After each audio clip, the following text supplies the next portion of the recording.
અરવલ્લી જિલ્લામાં વિકાસ કાર્યની વણઝાર મોડાસા ખાતે મુખ્યમંત્રી ભૂપેન્દ્ર પટેલના હસ્તે ₹282.78 કરોડના વિવિધ પ્રકલ્પોમાં ખાતમુહૂર્ત અને લોકાર્પણ કરવામાં આવ્યું।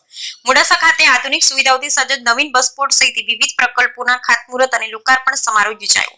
અરવલ્લી જિલ્લાના મોડાસા ખાતે માનનીય મુખ્યમંત્રી ભૂપેન્દ્ર પટેલના વરદ હસ્તે ગુજરાત રાજ્ય સરકારના વિવિધ વિભાગોના ₹282.78 કરોડના વિવિધ પ્રકલ્પોનો ખાતમુહૂર્ત અને લોકાર્પણ સમારોહ યોજાયો। આજના કાર્યક્રમમાં લોકોને સંબોધતા માનનીય મુખ્યમંત્રી ભૂપેન્દ્રભાઈ પટેલે જણાવ્યું કે આજે ગુજરાતના છેવાડાના વિસ્તાર સુધી વિકાસ પહોંચ્યો છે। ગામે ગામ પાકા રસ્તાઓ, આરોગ્ય સેવાઓ, શિક્ષણ, રોજગારના કામો પહોંચ્યા છે। અરવલ્લી આજ સુધી વિકાસમાં પાછું જોયું નથી અને વિકાસ યાત્રાને આગળ ધપાવવા આજે એક સાથે ₹282.78 કરોડના વિકાસ કામોના લોકાર્પણ અને ખાતમુહૂર્ત કરવામાં આવી રહ્યા છે। આપણા બસ સ્ટેન્ડને અત્યાધુનિક બસ પોર્ટ બનાવવામાં આવે છે।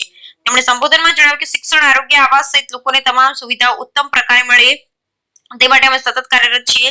આરોગ્યની સાથે બાળકોના ઉચ્ચ શિક્ષણની પણ ચિંતા સરકારે કરી। નમો લક્ષ્મી અને નમો સરસ્વતી યોજના થકી દીકરીઓને આગળ વધારવા સરકાર કામ કરી રહી છે। વિકાસના વિવિધ કામોની સાથે લોકોને પીવાના અને સિંચાઈના પાણીની સુવિધા પણ પૂરી પાડવામાં આવી રહી છે।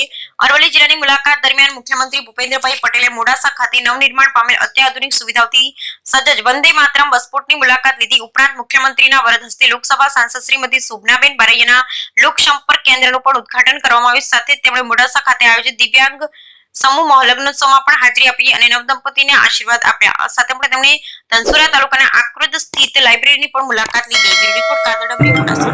વિકાસનું લક્ષ્ય ગુજરાત વિકાસ અગ્રેસર રહે એ ભાવથી આજે અર્પણ કરી રહ્યા છે। અરવલ્લી પણ